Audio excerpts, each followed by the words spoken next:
Sasa Luciana dalam cerpen Surat Terakhir Bapa. Suara tuts mesin tik memecah keheningan malam. Sementara waktu menunjukkan hampir tengah malam. Lelaki tua itu berusia 80 tahun. Masih lincah memainkan jari jemarinya di atas mesin tik. Sejak pensiun, Bapak sering menghabiskan waktu dengan mesin tik tuanya.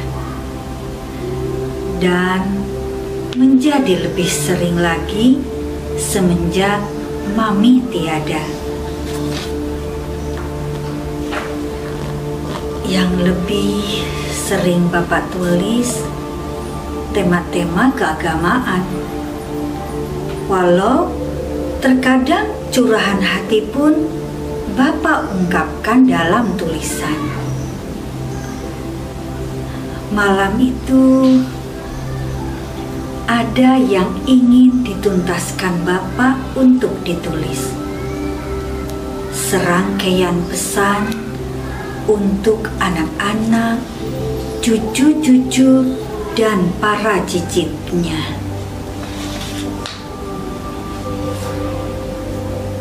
Malam itu, tanggal 17 Juli 1997, bertepatan dengan tanggal kelahiran Bapak 80 tahun yang lalu, 17 Juli 1917.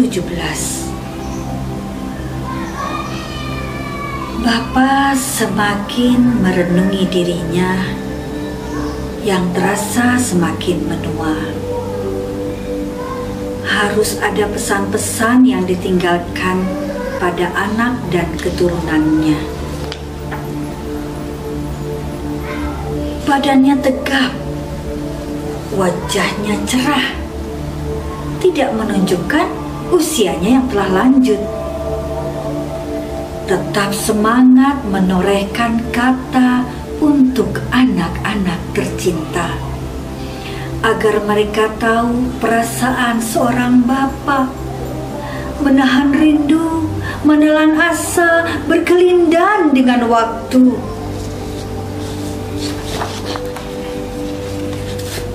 Pesan utama yang ingin disampaikan hanyalah menjaga ibadah dan sholat, menjaga akhlak dan kemuliaan diri, mewariskan kepada seluruh keturunan agar menjadi tiket surganya nanti. Bapak sadar dengan keterbatasan diri, tak mampu mencukupi dan meninggalkan harta berlimpah untuk anak-anaknya. Itu adalah salah satu perasaan bersalah yang menyelimuti.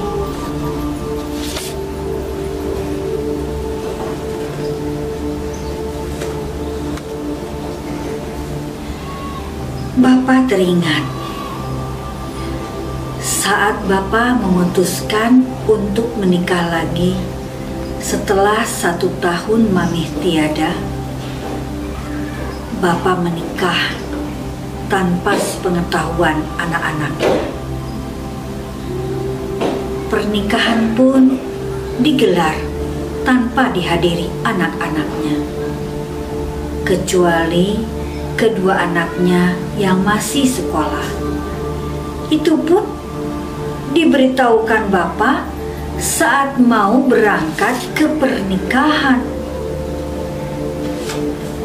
Guratan, keterkejutan, kesedihan, dan kekecewaan yang tampak di wajah mereka Bapak abaikan. Hingga akhirnya istri Bapak tidak pernah benar-benar diterima anak-anaknya. Waktu berjalan beriringan, dan setelah 15 tahun pernikahan Bapak kandas,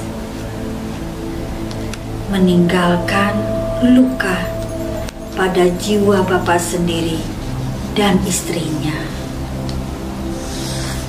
Bapak mengusap wajahnya membayangkan perjalanan hidup sepeninggal ibu dari anak-anaknya.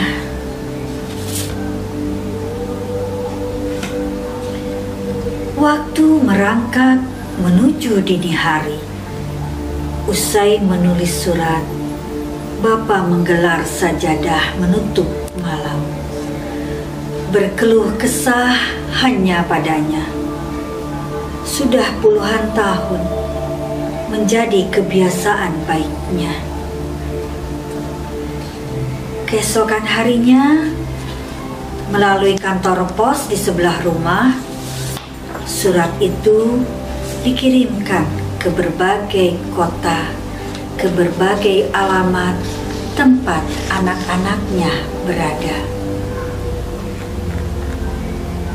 Kenangan tentang Bapak adalah saat anak bungsunya remaja. Bapak sudah berusia 70-an, sudah bercucu lebih tua usianya dari anak bungsunya. Bahkan anak bungsu ini tak pernah melihat Bapak berpakaian gagah sebagai seorang perwira penunggang tonggak sejarah negara. Akhirnya dengan sengaja Bapak memakai pakaian dinasnya untuk berfoto bersama anak bungsunya. Sebelum akhirnya sang istri berpulang terlebih dahulu, meninggalkan tugas mendampingi anak-anaknya. 11 anaknya tersebar di berbagai kota. Kini Bapak tinggal sendiri di rumahnya.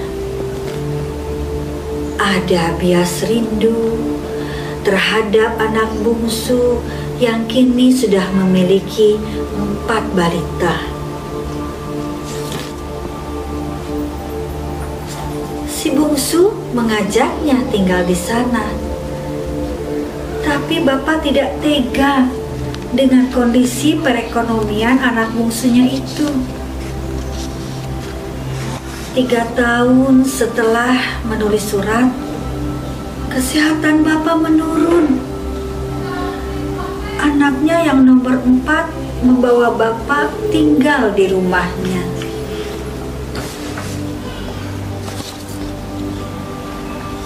Bapak sempat menelepon putri bungsunya dengan suara kurang jelas karena stroke. Bapak kangen si Ipan, nak. Kamu kesini ya. Bapak menyebutkan nama cucu, anaknya si bungsu. Iya, Pak. Nanti Uci kesana, jawab anak bungsunya serak sambil menahan tangis. Janji si bungsu tak pernah terlaksana karena anaknya ada yang sakit panas. Sampai di suatu pagi telepon rumah berdering. Terdengar suara kakaknya di seberang sana. Dek, Bapak sudah tiada. Tadi pagi jam 6. Si bungsu terkulai lemas. Suaminya menangkap tubuhnya. Air matanya bercucuran. Seharusnya kita jadi nengok Bapak.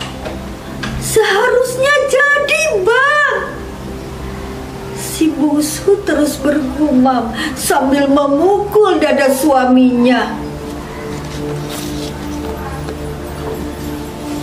Bulan Maret tahun 2000, di usia 83 tahun, Bapak pergi menghadapnya. Si bungsu mengelus surat Bapak yang selalu tersimpan dalam album kenangan. 24 tahun sudah surat ini menjadi saksi tentang curahan hati seorang bapak, meminta maaf kepada seluruh anak-anaknya atas keterbatasan diri sebagai orang tua.